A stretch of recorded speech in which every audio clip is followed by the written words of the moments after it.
Fala galera do Descolados, para continuar o propósito, hoje a gente vai fazer a leitura e a interpretação do livro de Gálatas, capítulo 3. E se você for ler, como tema já tem escrito: a lei é impotente para salvar, mas conduz a Cristo e a fé. Então aqui Paulo já estava dizendo que somente a lei ela não consegue nos dar a salvação, ela não tem o poder de nos dar a salvação, mas ela nos conduz até Cristo e a nossa fé. Ou seja, ela sozinha ela não pode nos salvar, mas ela nem por causa disso também ela não tem a sua importância. Ela é importante sim, bastante, porque ela é que nos conduz a Cristo e nos dá essa base para a nossa fé. Então vamos iniciar a leitura e fala assim: ó insensatos Gálatas, quem vos fascinou para não obedecerdes à verdade a vós, perante os olhos de quem Jesus Cristo foi já representado como crucificado? Só quisera saber isto de vós: receberdes o Espírito pelas obras da lei ou pela pregação da fé? Aqui nesse começo Paulo já chega, como que eu posso te dizer, confrontando aquelas pessoas de Gálatas. Porque, como bem disse, que foi Paulo que escreveu, a André já falou isso nos capítulos anteriores, na introdução do livro, mas porque eles tinham uma forte influência de outros povos. Então, eles estavam dando mais atenção para a lei do que pela própria fé. Então, aqui Paulo ele já confronta aquele povo dizendo: olha, vocês recebeis o Espírito Santo pela obra da lei ou pela pregação da fé? Aqui ele já confrontava aquele povo para saber realmente em quem eles estavam crendo e qual era a fé que eles estavam tendo. Se era somente pelas leis ou se eles criam mesmo no Jesus, naquele Cristo que morreu por eles pela salvação de pecados.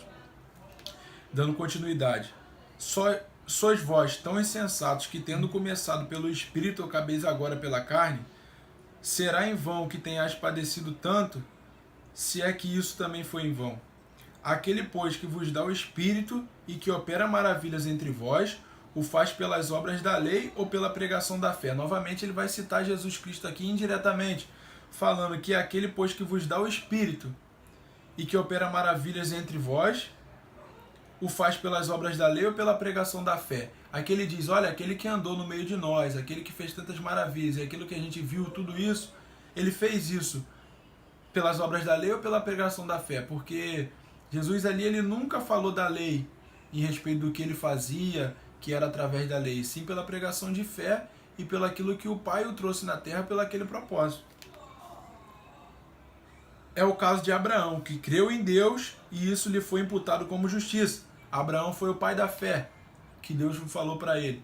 Então, ele está citando Abraão como um caso positivo para nós, que é o caso de Abraão que creu em Deus e isso lhe foi imputado como justiça. Ou seja, Abraão é mais um que viveu e conseguiu fazer as maravilhas que fez através da pregação de fé e o ato de fé que ele teve quando ele ouviu a voz e ele seguiu aquela voz sem conhecer Deus, sem saber para onde ele iria. Sabei, pois, que os que são da fé são filhos de Abraão. Nós somos da descendência dele, então nós devemos ser filhos da fé. Ora, tendo a Escritura previsto que Deus havia de justificar pela fé, os gentios anunciou primeiro o Evangelho a Abraão, dizendo: todas as nações serão benditas em ti, de sorte que os que são da fé são benditos como o crente Abraão. Todos aqueles, pois, que são das obras da lei estão debaixo da maldição, porque escrito está: maldito todo aquele que não permanecer em todas as coisas que estão escritas no livro da lei para fazê-las. E é evidente que pela lei ninguém será justificado diante de Deus, porque o justo viverá pela fé. Aqui mais uma vez ele quer dizer que se fosse somente pela lei, nós estávamos condenados ao pecado, à morte. Mas Cristo veio padecer por nós por causa disso, para que nós possamos ter a salvação através da fé e não pela lei, porque nós já éramos condenados. Por isso Cristo veio em nosso lugar e padeceu naquela cruz para que a gente possa ter o direito da salvação que antes a gente pela fé não teria, pela lei não teria, desculpa. Ora, a lei não é da fé, mas o homem que fizer estas coisas por ela viverá. Cristo nos resgatou da maldição da lei, fazendo-se maldição por nós. Como eu disse, ele levou toda a maldição, ele levou todo o pecado para que a gente possa ter o direito da salvação. Porque está escrito, maldito todo aquele que for pendurado no madeiro. Então, ele se fez maldito para que a gente fizesse bendito nas nossas vidas e que a gente possa ter êxito nos nossos atos e na nossa confissão de crer nele. Para que a bênção de Abraão chegasse aos gentios por Jesus Cristo e para que pela fé nós recebamos a promessa do Espírito. Irmãos, como homem falo, se o testamento de um homem for confirmado, ninguém o anula nem lhe acrescenta alguma coisa. Então, depois de Cristo, o nosso testamento foi que nós temos sim a condição de ser salvo. Você que me escuta, eu que falo aqui, todas essas pessoas que participam conosco, têm sim o direito de ser salvo. Só confessando Jesus, não através da lei, mas sim através da fé e da confissão dele. Ora, as promessas foram feitas a Abraão e a sua posteridade. Não diz, e as posteridades, como falando de muitas, mas como de uma só. E a tua posteridade, que é Cristo. Nós fazemos parte da posteridade de Abraão. Então, não limita gerações a promessa. A promessa é incluída para todas a posteridade de Abraão. E nós também fazemos parte dela. Então, nós também somos portadores da promessa de Abraão. Então, toma posse da sua promessa, toma posse daquilo que Deus tem para a tua vida, porque você sim é capaz e você sim pode tomar posse e você é sim posteridade de Abraão. Mas digo isto, que tendo sido o testamento anteriormente confirmado por Deus, a lei que veio 430 anos depois não o invalida, de forma a abolir a promessa. A promessa, nada pode abolir a promessa de Deus para a sua, para a minha vida, porque nós somos portadores da promessa. Só nós mesmos podemos deixar escapar aquela promessa da nossa vida com os nossos atos, com a nossa conduta de vida. Porque se a herança provém da lei, já não provém da promessa. Mas Deus, pela promessa, a deu gratuitamente a Abraão. Ou seja, nós recebemos também gratuitamente as promessas. Então não tem o que fazer, não tem um método, não tem algo pronto que a gente possa fazer para poder receber promessa. Nós somos portadores dessa. Então cabe a nós a gente seguir na direção correta, ter os atos corretamente de como a gente lê na Bíblia, como a gente vê. Para isso a lei é importante, para nos levar até Cristo, mas sim Cristo que pode nos salvar e pode fazer a gente ser portador de promessa. Só Ele, não a lei. Logo, para que a lei foi ordenada por causa das transgressões, até que viesse a posteridade a quem a promessa tinha sido feita, e foi posta pelos anjos na mão de um medianeiro. Ora, o medianeiro não o é de um só, mas Deus é um. Logo, a lei é contra as promessas de Deus? De sorte nenhuma. Porque se dada fosse uma lei que pudesse vivificar, a justiça, na verdade, teria sido pela lei. Então, aqui está dizendo, a lei é contra as promessas de Deus? Não.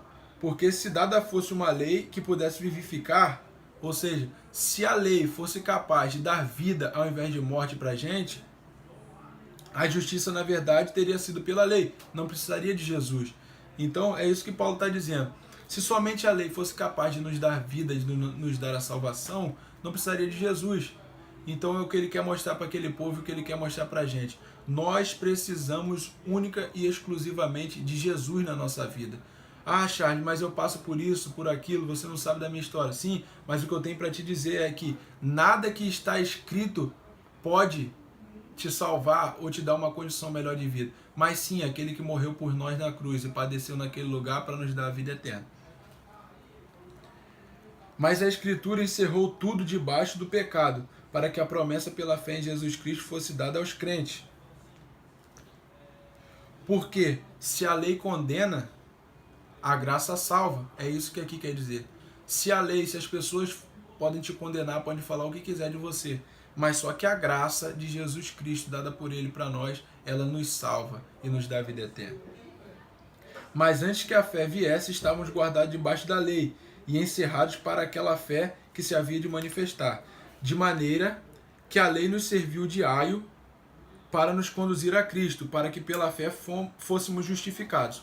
A lei nos serviu de aio. O que é aio? É algo que podia nos conduzir, que nos apoiava, que nos dava apoio para poder nos levar até aquilo. Mas só que depois de Cristo, depois da fé, a gente não precisava mais de aio. A gente não precisa de mais nada, a gente só precisa de Cristo. Mas depois que a fé veio, já não estamos debaixo de aio. Como eu falei, quando Jesus Cristo veio, a gente já não precisa de apoio, a gente não tem mais método pronto para chegar até lá, e sim crer nele. Porque todos quantos fostes batizados em Cristo, já vos revestivos de Cristo. Ou seja, todos aqueles que buscam, todos aqueles que morrem para si mesmo e veem a vida de Jesus manifestada na própria vida dele, sim, já tem Cristo com ele. Nisto não há judeu nem grego, não há servo nem livre, não há macho nem fêmea, porque todos vós sois um em Cristo Jesus. Jesus ele veio para remover todas as diferenças, Jesus veio para remover todas as desigualdades. Jesus, quando ele vem, ele fala, olha, eu sou para aqueles que ninguém quer, que é para os enfermos, que é para aquele que ninguém olha. Ou seja, a Bíblia também vai dizer que que Deus ele escolheu os loucos para confundir os sábios. Ou seja, Jesus ele quer aqueles que não são para confundir aqueles que são. Então, se você acha que na sua vida não tem mais jeito para você, se você acha, mas você não sabe as atrocidades que eu cometo, é sim para essa pessoa, para esses defeitos é que Jesus Cristo veio, porque ele fala para os bons eu não tenho tarefa nenhuma, eu não tenho o que fazer, mas eu vejo para os doentes. Ou seja, se você se considera doente, se você se considera falho, é para você que Jesus Cristo veio e quer te dar salvação também, quer te dar vida eterna. Então não importa qual o ato, qual a vida que você leva errada, mas sim, tem perdão para os seus pecados também. E sois de Cristo, então sois descendência de Abraão e herdeiros conforme a promessa. Aqui, ele mais uma vez ele confirma que você sim é herdeiro de Abraão, que você sim é filho de Cristo, não importa a vida que você leve, e você sim é herdeiro de uma promessa. Então não acha que você chegou nessa vida aqui por acaso, que você caiu de paraquedas, que Deus não tem plano nenhum com você. Você tem uma promessa e faça por onde você, para poder Deus cumprir essa promessa na sua vida, faça por onde você realizar os seus sonhos. Peça para Deus, ora a Deus e leve uma vida reta e íntegra cada vez mais para que você possa se aproximar da perfeição. Claro que a gente nunca vai chegar nela, mas só que a cada dia que você tentar melhorar, a cada dia que você buscar ser uma pessoa melhor, você sim vai estar sendo motivo de orgulho para Deus e você sim vai estar se aproximando cada vez mais dessa promessa se cumprir. Não seja você o único cara que vai afastar a promessa de você ou vai impedir a promessa de não se realizar na sua vida. Você é o único que pode fazer essa promessa se adiantar e realizar no tempo certo na tua vida. Então viva uma vida reta e íntegra, porque Deus sim tem plano para a sua vida e a sua vida sim vai ter coisas muito grandes para acontecer e você é um escolhido de Deus. Então é aqui que eu queria deixar essa passagem, esse capítulo. Então amanhã a gente vai estar dando sequência na leitura e que você possa ter um plano de leitura bom, que você possa tirar proveito dessa leitura e se encorajar, porque se você abriu a Bíblia hoje desanimado e achando que Deus não tinha plano com você, você fecha essa Bíblia hoje nesse estudo, sabendo que Deus tem uma promessa para realizar na sua vida. Não desista, não para. Os sonhos de Deus são maiores do que os seus. Você às vezes pode ter parado de sonhar, parado de querer ser alguma coisa na vida, mas Deus tem um grande plano na sua vida e você não caiu nessa vida de paraquedas. Você é um escolhido, é filho de Abraão e portador de uma promessa muito grande. Valeu? Fiquem com Deus, Deus abençoe todos vocês. Uma boa noite.